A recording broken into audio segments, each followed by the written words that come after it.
Owl Moon by Jane Yolen, illustrated by John Schoenherr.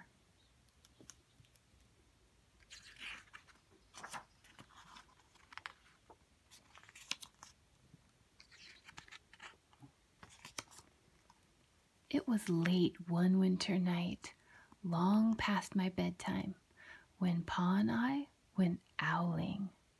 There was no wind. The trees stood still as giant statues, and the moon was so bright the sky seemed to shine. Somewhere behind us, a train whistle blew, long and low, like a sad, sad song.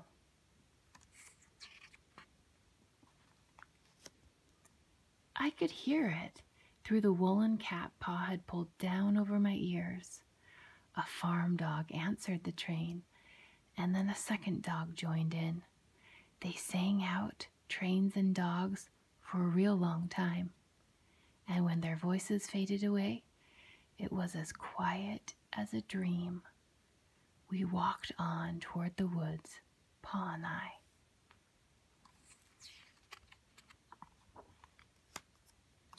Our feet crunched over the crisp snow, and little gray footprints followed us.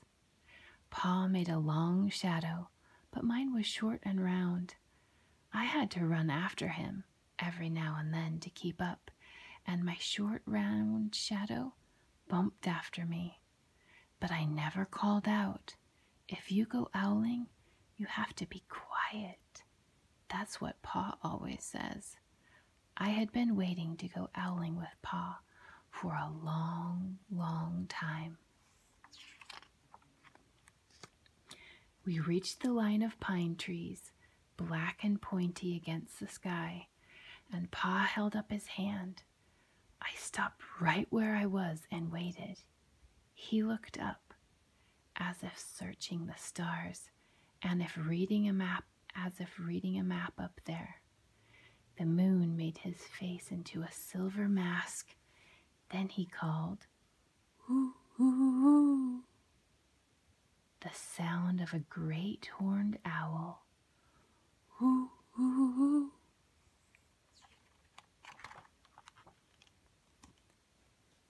Again he called out, and then again. After each call, he was silent, and for a moment we both listened.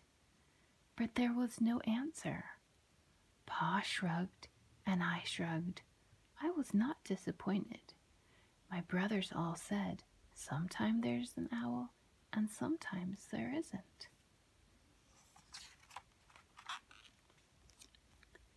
We walked on.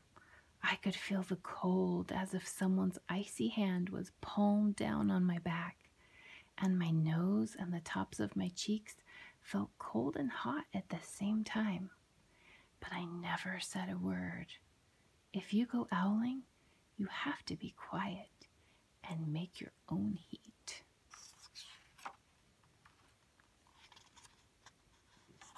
We went into the woods. The shadows were the blackest things I had ever seen. They stained the white snow. My mouth felt furry, for the scarf over it was wet and warm. I didn't ask what kinds of things hide behind black trees in the middle of the night. When you go owling, you have to be brave.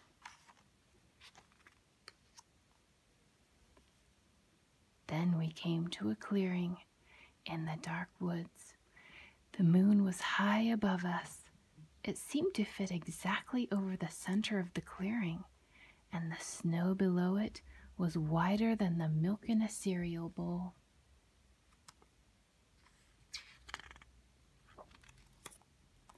I sighed, and Pa held up his hand at the sound. I put my mittens over the scarf over my mouth and listened hard. And then Pa called, "Hoo, hoo, hoo, hoo, hoo, hoo." I listened and looked so hard my ears hurt and my eyes got cloudy with the cold.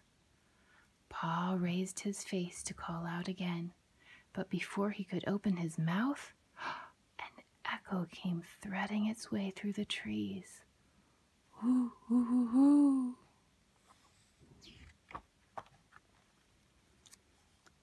Pa almost smiled. Then he called back, hoo, hoo, hoo, just as if he and the owl were talking about supper or about the woods or the moon or the cold. I took my mitten off the scarf, off my mouth, and I almost smiled too. From the owl's call came closer from high up in the trees on the edge of the meadow. Nothing in the meadow moved. All of a sudden, an owl shadow, part of the big tree shadow, lifted off and flew right over us. We watched silently with heat in our mouths, the heat of all those words we had not spoken. The shadow hooted again. Pa turned on his big flashlight and caught the owl just as it was landing on a branch. For 1 minute, 3 minutes, maybe even 100 minutes, we stared at one another.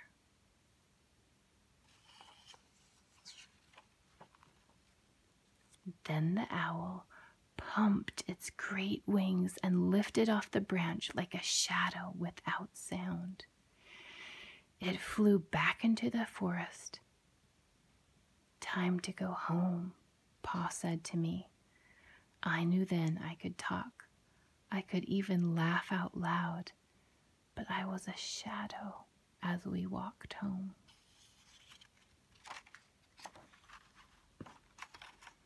When you go owling, you don't need words or warm or anything but hope. That's what Pa says. The kind of hope that flies on silent wings under a shining owl moon.